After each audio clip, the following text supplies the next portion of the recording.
So, welcome to another episode of the Soulful Side of Life with me, Allie Portee. I hope you're well and having a good week. It's now July, and I'm excited about this podcast episode with Sharee Graham.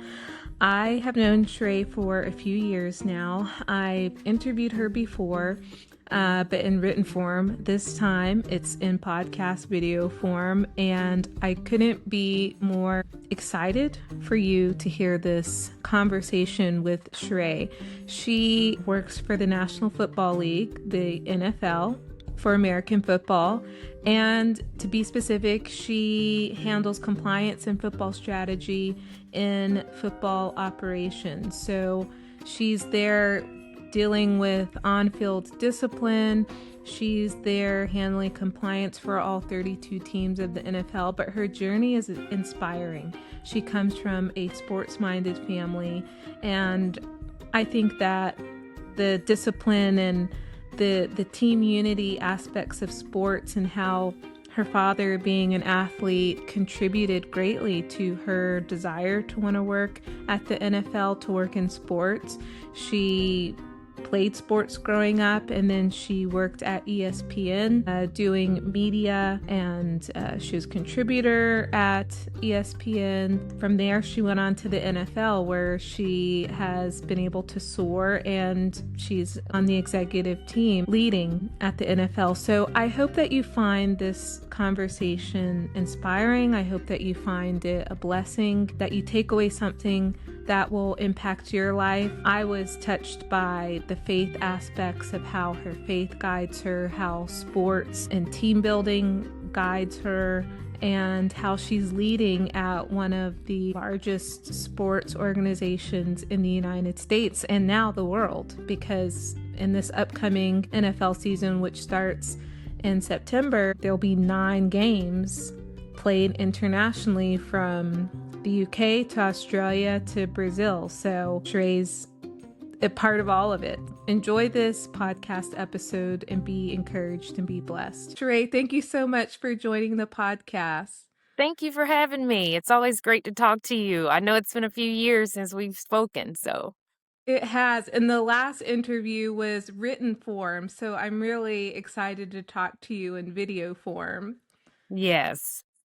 So I think you're inspiring in what you do. I think sports is inspiring in general in how it brings people together, whether it's like the World Cup, which is going on now, Absolutely. or the NBA Finals, which was the other night, and how it brought like New York City together, and just seeing people excited and wanting to talk to you about football and the work that you do for the NFL. So how would you describe to like a 5-year-old what it is that you do for the NFL? Well, I would definitely say that I am blessed and truly grateful to go into a work environment every day where you literally do go into an opportunity that you don't look at it as a job. You're able to go into a work environment that allows you to see new things and experience different, whether it's challenges every day, so every day is not the same. And that's what I've always liked about just when it comes to sports. Like every week is not the same. We never know if a team is a for sure team or locked to win a game. Yes. So going in, and if it was a kid asking me, what is it that you do? What I would let them know. I'm able to go in every day. I'm able to watch football games and film, and I'm able to talk to different people about what did they see in their perspective of this game. How can we make the game safer?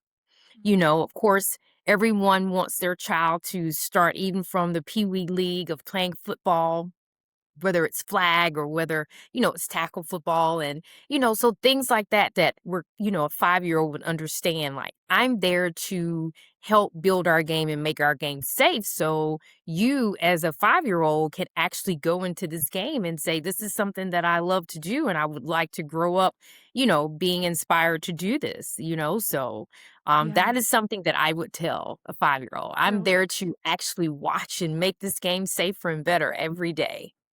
do you get that from parents of athletes who are concerned about the safety of the game for their sons? Absolutely. Of course, everyone has seen this game change when it comes to flag football being, one of the definitely, I would say, on a larger scale, growing, from year to year, even with, girls. So that is one of the, I would say, most heavily asked question. And of course, one of the biggest concerns, is just how are we keeping a lot of these children safe when it comes to concussions and just other injuries that, tend to, plague on a young person's body. And more than anything, the mental aspect of the game. And that is something that we strive to always improve on, even, from just younger age children as well as, players in our league right now. Got it. What is it about football that fascinates you, and are there other sports that you're passionate about? Well, football fascinates me just from the perspective of, like I stated, every day is a different day. Every week is a different week, so you don't go in seeing the same things. You're actually able to learn something different, learn something new, just from the perspective of when it comes to the fans, when it comes to the family. And that's one thing that we totally we talk about all the time, like football is family. We are here for our fans and we're here to make sure that we make NFL football the best sport, not only in America, but, internationally. So I'm more fascinated about just how this game is growing. Every day is different and how we've been able to expand this game internationally. And as you know, this year we're now able to be in 9 different international markets, and that Mhm. for me is huge. So Yeah. that is what really fascinates me every day of just the new things we're able to see and being able to just be in other markets where Mhm. people understand that this is our game and this is why we're here to make NFL football the best in the world. Yeah. Yeah, and I was gonna ask a question about that. Being in 9 international well, there's 9 international regular season games across 7 countries and continents. I remember when I was a student in London, and Mhm, those were the days, like the early days when the NFL was doing games in London. And mhm. I went out one Saturday to Trafalgar Square because they had this big NFL kind of thing going on. And Yeah. when you're away from home in another country, I felt like I was at home, but I was surrounded by British people who love the Yep, NFL. And like, I know you just talked about it, but what comes to mind when you think about and it's outside of Europe now, right? These games, absolutely. Mhm. what comes to mind that, these other markets are interested in this sport? Well, for me, it's fascinating to see that when I go to Munich, Germany, just how many American football fans that you Yeah. have there.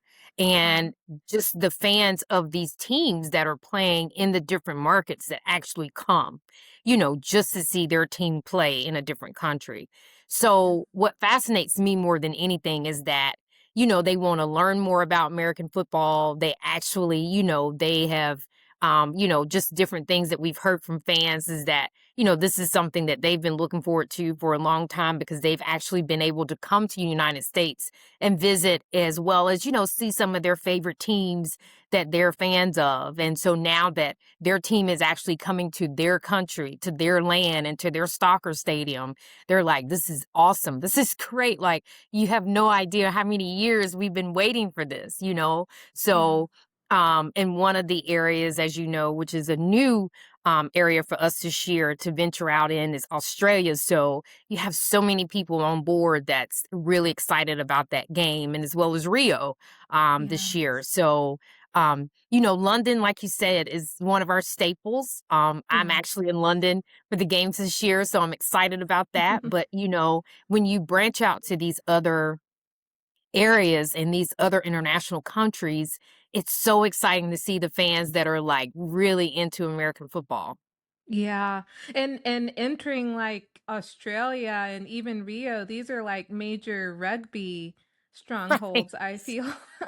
But there's You're an right. interest still in American football in these the Right. rugby area. Do you think rugby's more harsher than American football, like in terms of taxing on the body?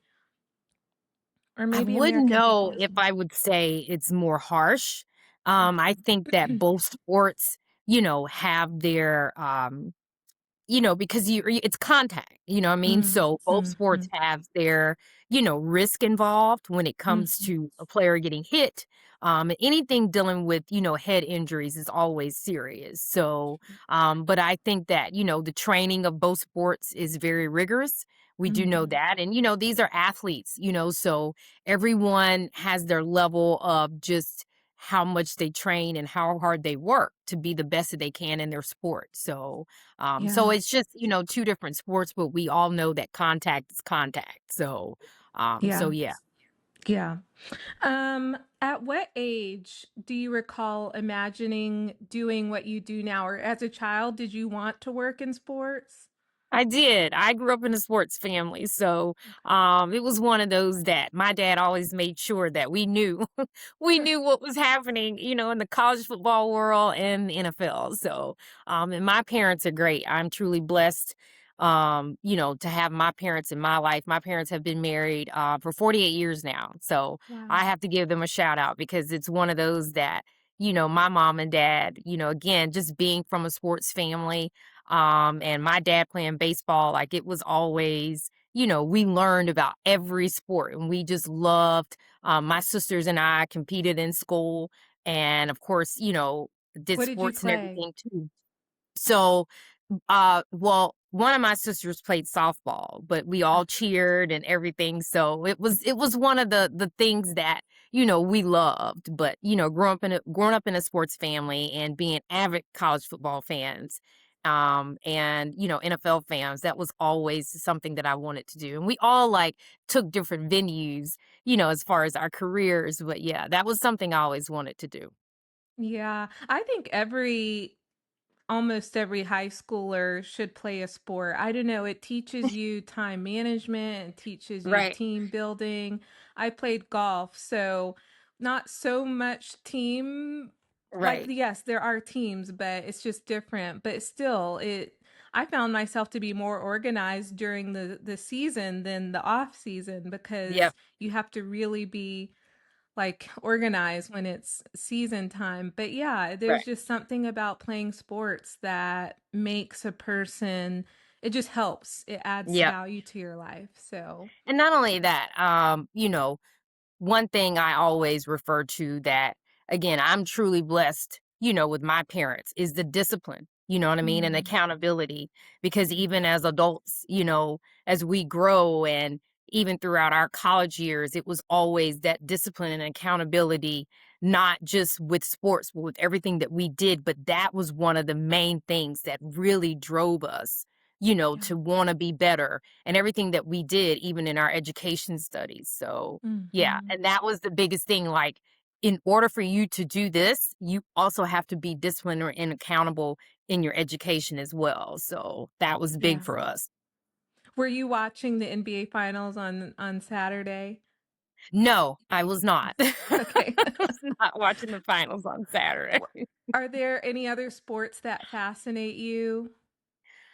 Well, I watch all, and I Okay. do support the 76ers of Philadelphia. But I do watch all sports, Okay. but I would say basketball is probably the next closest. Although, again, like I said, my dad played baseball. So, but basketball is one of those that I do follow. So I support the Sixers. Got Uh, it. yeah, Got it. so Are you yeah. from Philadelphia? Is it I'm is not. I'm not okay. from Philadelphia. So, Okay. but I do support the Sixers. Yeah. Got it. Um, so how does one get to where you are now? Like, should you major in a certain thing? Is there a certain way that someone should line up their career to do what you do? I certainly think that when it comes to your education and studies, that's important, but it's Mm, also about being able to place yourself in the right environments when it comes to being able to start from internship as well as work. because Mm, being able to start out at ESPN and learn all that I could, because although it was, for me, it was mass communications, sports journalism, PR, and marketing. But being mm, able to learn everything that I could from ESPN and take those valuable traits and everything that I did and move on, from the other two positions that I had before coming to the NFL helps. So, I would never tell someone to just major in one thing. And, mm, certainly that's going to get you to where you are. But being able to be in the right environments and mhm, learning all that you can, mm, because even at ESPN, I never would have thought then that I would be here with the NFL. But it was one of those things that I learned everything that I could, on the back end of everything for production, and then moving on and being able to go into more of my marketing and PR work. And then being able to go in and learn everything about salary and contracts, player policies, and things like that. Like, that was one that really made me hone down on, this is what I want to do as going, into the league. So not only did I learn more about the game, because I knew the game even before coming to the NFL, but I mm, learned more of the business aspect of that, more of the rules and how the game changes. How do we come up with the evolution of being able to execute when it comes to policies, and mm, how all of that plays into major deals that happen when it comes to our television revenue, as well as when we now branch out into other international markets. So that is something that helped me, because it was learn all that you can and be able to take that and move to, as you continue to move in your career, move into a position that that you can take all of those valuable traits that you have and be able to use that, mm, because you have all of these, leadership qualities and now and things that you've learned. How can you add value in that area? So, and mm. a lot of people don't know, I also have an education degree. I also Oh, have an wow. education degree. So it was one of those that, because I love, I love children, being around Mm, people too, but, that was one that helped me, as mm, well. So that mm, is, I always tell people, just, be able to feel as if you can put yourself in the right, position mhm, in, whatever company it may be, but learn all you can, but also be able to know that you need to build on that. And how can you win? We're all going to have wins and losses, but every week, and I do that even now, these are my wins for the week.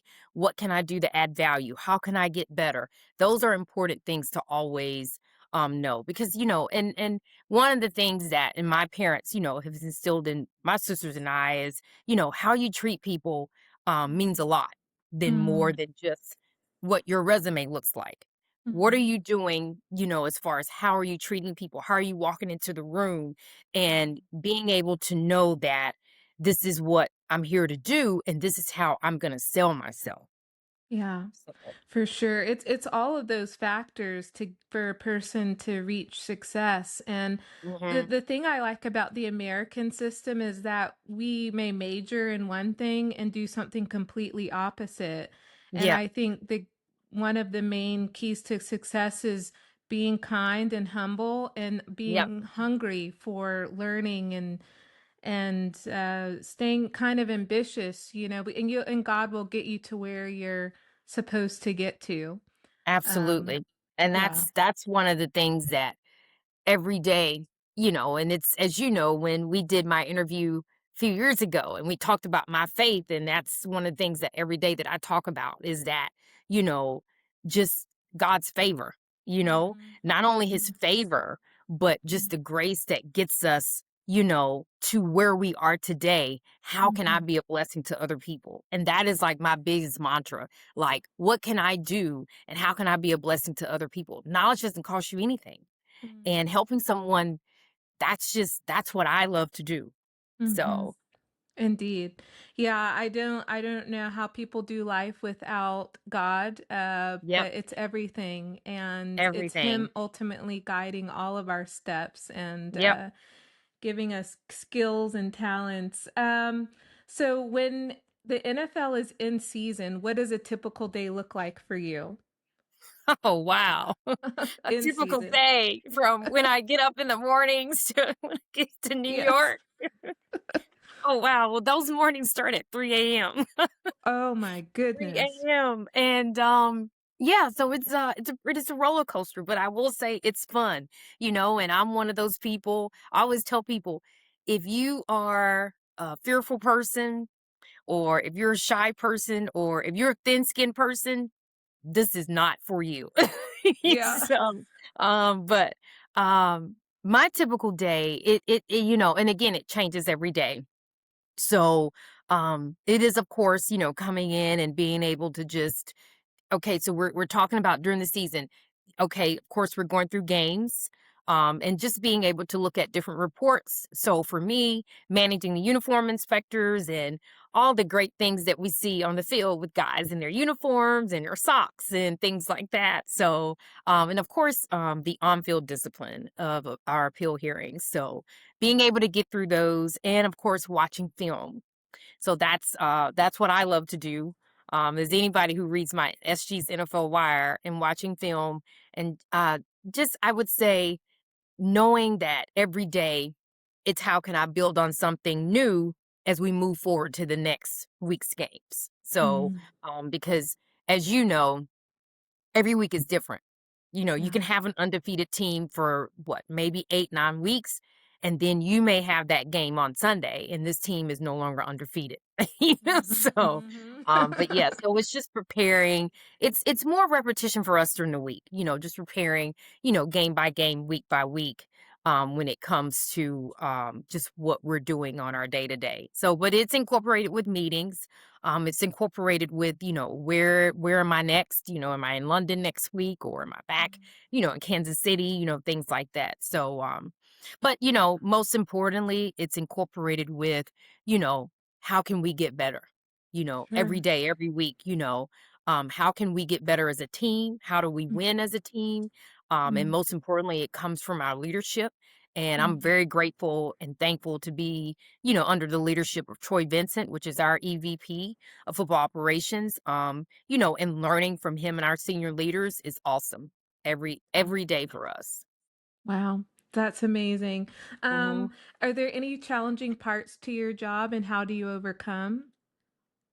I think the most challenging, as you know, is being able to, of course, understand that you can't please everybody. Mm, Not every fan is going to be happy about the decisions that the NFL makes.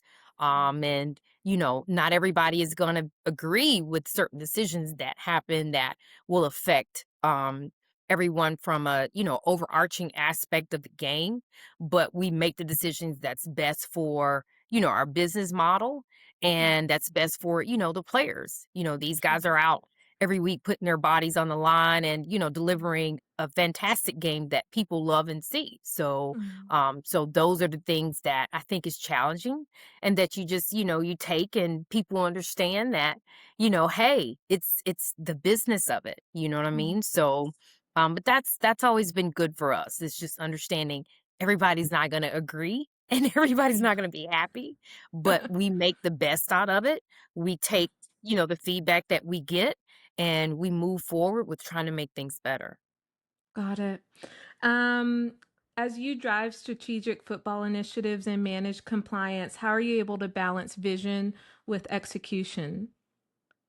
One of the things that I always look at is, of course, how does it mitigate the risk of us losing anything when it comes to integrity of the game, Mm, and being able to execute that is knowing that we have to make sure that we are, I would say, compliant with the messaging that we send. mm, So whether it's the rules, we can't, rules are important.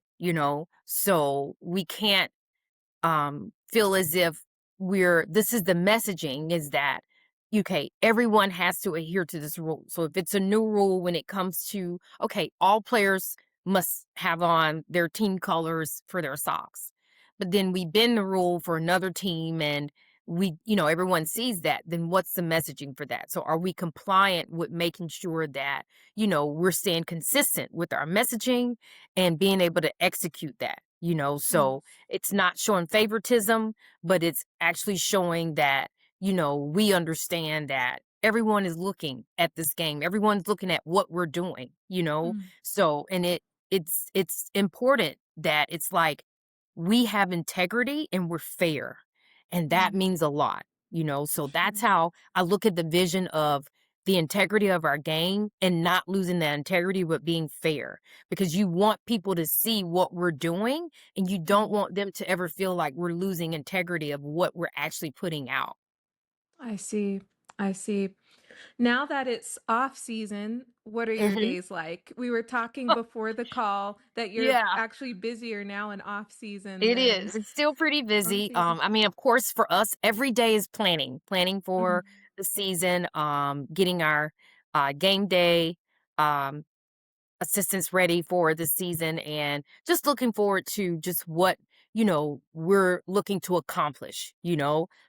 Having 9 international games this year, and just being able to make sure that okay, is everything in place? You can never because again, we're at June 15th, and you can never say, okay, yeah, we've got plenty of time. You always have to make sure we're not missing anything, because, Mm, time is flying by, so constant planning is what we do every day. There's still meetings going on, and, as players are in OTAs as well as some teams are starting their mandatory mini camps this week, so those are things that we're still, communicating with all 32 clubs and being able to make sure that everybody's on one accord as we start the season.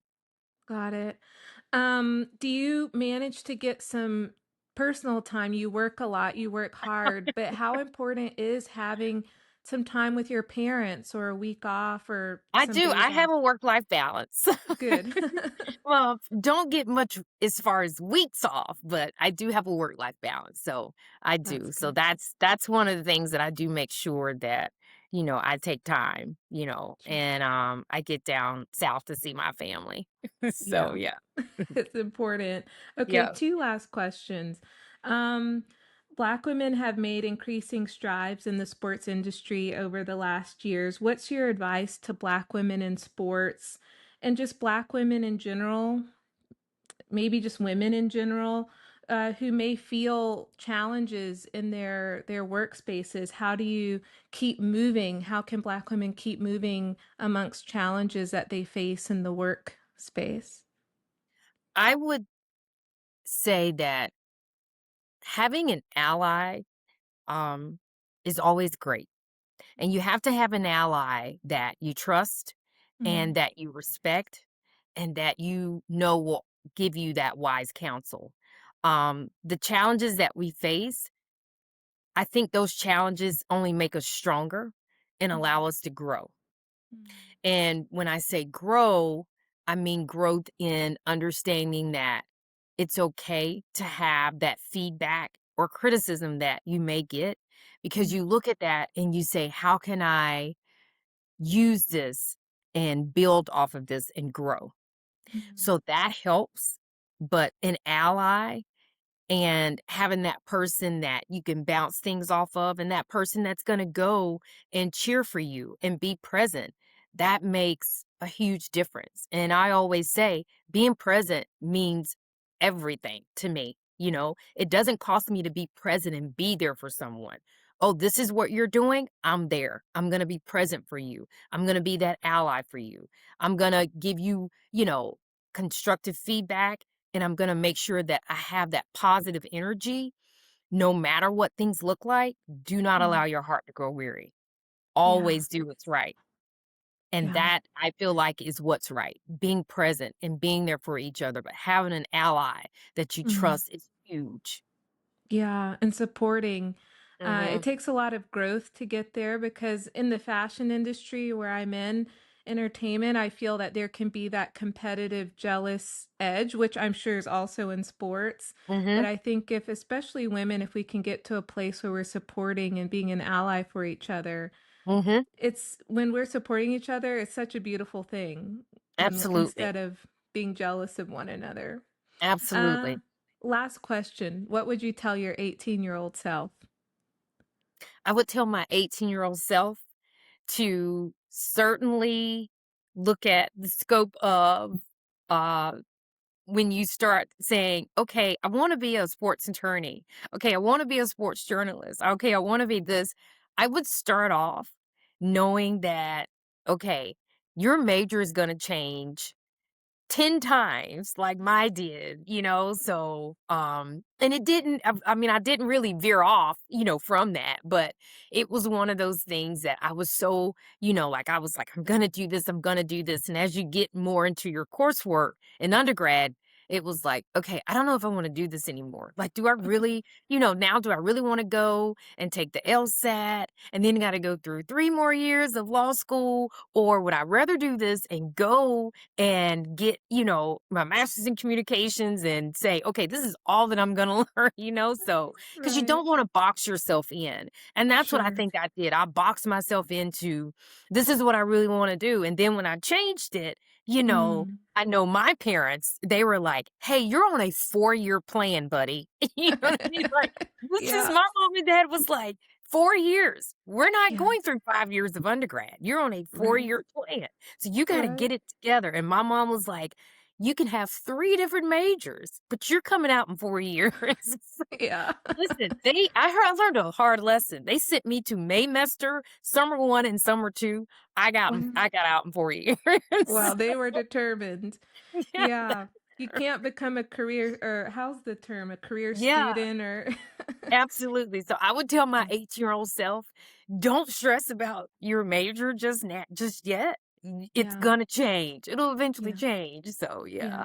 And you Yeah. may not end up working in what you major in. I think Absolutely. for the American, maybe for Europeans it's a bit different, but we end up doing other things. So, We do. We do. And yeah. again, it changed and I didn't veer off, but Sure. I was just like, I'm not gonna do this. I'm not gonna go to law school another 3 years and I'm not gonna, you know what I mean? So, but Right. no, I'm glad that I did. I double majored in undergrad and I got out in 4 years. So Yeah. yeah. Yeah. I hear you. Yeah. Well, Sheree, thank you so much for your time. Thank It's been you. a It's always pleasure to great talk to talking to you. you. You too. I appreciate this. And you certainly, again, I'm always here to support you. Anything I can do on my end, please do not hesitate to reach out. So, Thank you so much. I hope that you enjoyed this podcast episode and that you have found a soulful connection to the conversation. God bless you, and until the next episode, go bless somebody else.